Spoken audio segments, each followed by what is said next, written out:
Modern finance looks a lot like a video game.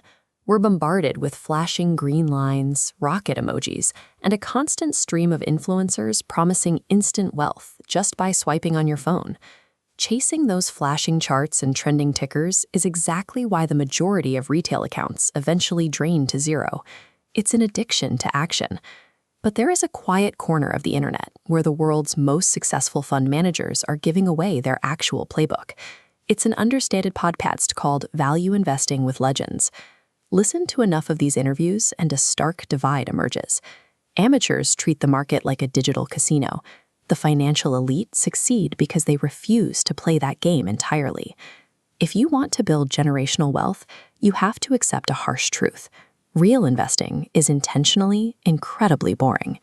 The daily routine of a top-tier fund manager doesn't involve screaming at multiple monitors. It involves sitting in a quiet room, reading corporate financial statements, and waiting. They practice value investing. The core strategy is straightforward. Identify a high-quality business, calculate its true worth, and wait until the stock market offers it to you at a steep discount. The math is simple, but the execution is nearly impossible for most people.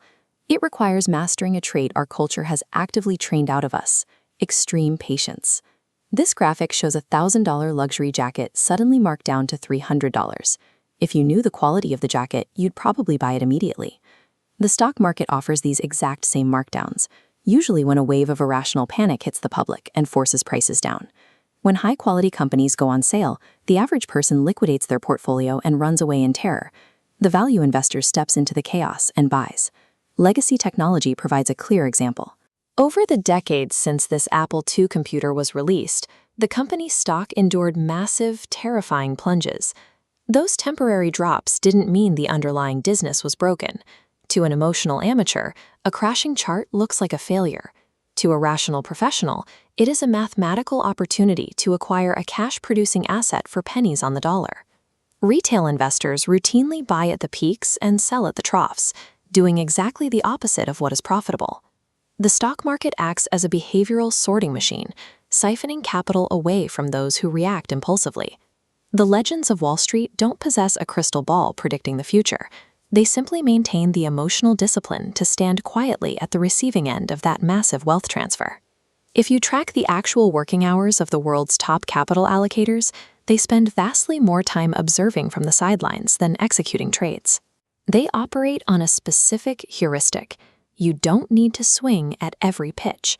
You only need to identify a handful of great investments over an entire lifetime. That requires actively rejecting hundreds of mediocre pitches. Protecting the money you already have is just as critical as finding winning stocks. True financial power comes from the discipline of inaction. It's the confidence to sit on your hands and do nothing while the rest of the world scrambles to chase the latest trend. Dozens of interviews with these fund managers suggest that wealth is built through research, emotional control, and a long time horizon. If fast money were truly accessible, the most successful investors in history wouldn't spend their lives preaching the opposite.